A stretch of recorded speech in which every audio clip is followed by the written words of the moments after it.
Hey, Georgina, we are thrilled today to be joined by Edward Ward, our local realtor. And Edward, while we were off camera, you were just going on and on and on and on and on and on about so much stuff. I don't even know where we're going to begin. But what I got from all of that was we're really talking about curb appeal, the things that you can do that will make people want to come in and take a closer look. So it's good to see you. I haven't seen you for a while. So welcome, and I'm just handing it over to you now.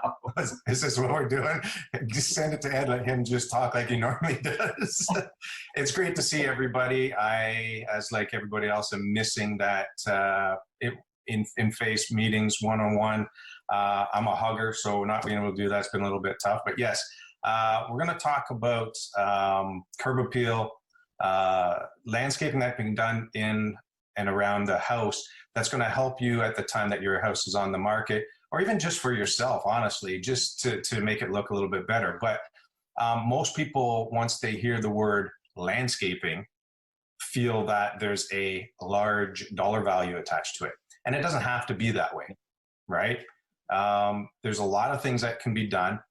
I'm very, very fortunate that I have a beautiful wife that has a artistic flair that she can pull anything off anywhere, inside or outside the home. So some of what we're going to look at today is going to be what we've done out front of our house after we've purchased it, and you're going to see the difference. But we're also going to show you a couple of the houses that people did a little bit of work out front at a nominal amount that I believe made a huge difference in the amount of people that came to look at the house, and also the price that they were going to get for that home ultimately at the end of it all. So at any point in time, we can bring up the first couple pictures there, and we'll take a look at those.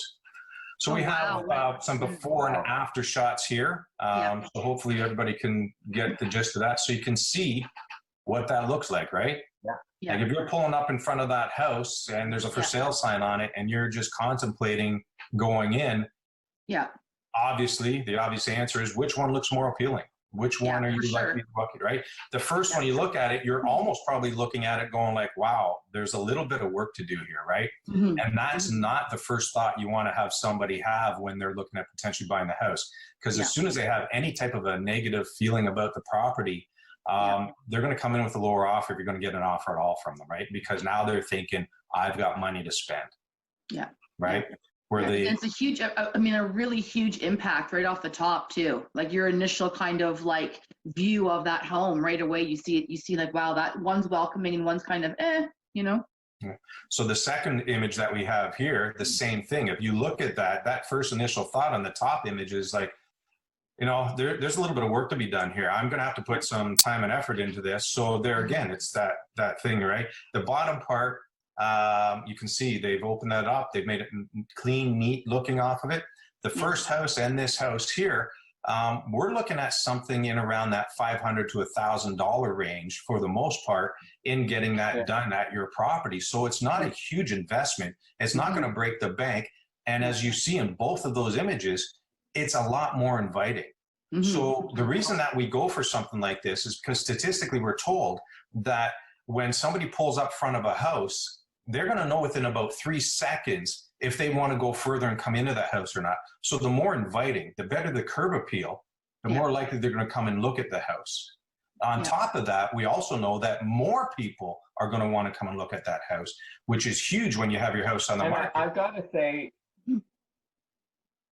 I've got to say, Ed, when we were looking for homes, and it was a number of years ago, if I were to pull up to a property with the front lawn, if you will, like the second image we looked at, that just looks unkept and disheveled, I would be thinking, you know what? Chances are they've got dirty dishes in the sink in the house. And so what the outside reflects, then most people think the inside reflects, so you're not going to go in. So we know that, you know, and I've spoken about this many times before, supply and demand, right? So the more people that come into your home and take a look at it, the better chance we're going to find somebody that is going to meet more of what they're looking for, and you're going to get a higher value for that property too.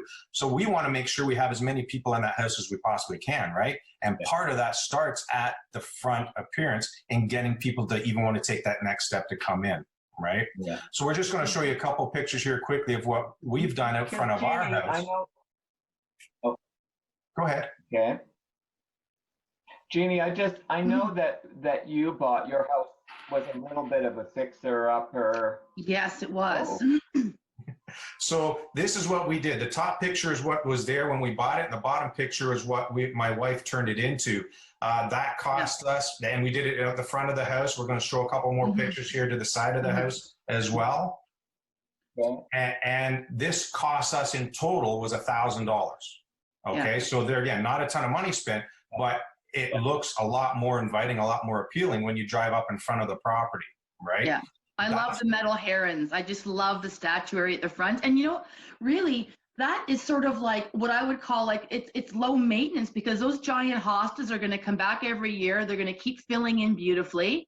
Exactly. You know, maybe you're adding some mulch once in a while, but the impact is fantastic. Yeah, exactly. So what we did, now this was a little bit more money that we spent, but we knew this when we bought the property. We got this at a very good deal. We changed the shingles and the garage doors. So it's the way it looks now is the bottom part. It pops out, it stands out, it looks a lot more. It doesn't all just kind of blend in together. Yeah. The last picture that we have here, and I just want to point out one thing in it. When we bought the house, it was on town services, but there's still the old well that was there. And where these flowers are, so you can see we've changed that around the tree, what we've done with it. But that flower basket that's there in the front, that's actually the wellhead. We built it up, we cut the bottom out of a barrel, put it over, put something in, put the flowers on top. So it just blends in with the rest of it, right? So you can do these small things that make it look a lot more attractive. Your landscaping is going to increase the value of the property because more people are going to want to come in and see it. More people that look at it, supply and demand, the person's going to see it. Meets all their check marks on, the check box they got, and they're going to give you more money. So it all comes together like that, but that's part of the overall appeal of the home. Starts with the outside imagery for someone just driving by that first time, right? Absolutely. And you know what? I do have a wellhead because we're on well water out here, and I'm going to steal that idea because that's totally fantastic. Thank you, Melanie. Yeah, she's all right. phenomenal. You know what, Ed, thank you so much again for being on the show. We love having you. You're always just a wealth of information, and we have such a great time. So Yes. Georgina, that's your curb appeal little workshop, and stay tuned. We've got more coming up.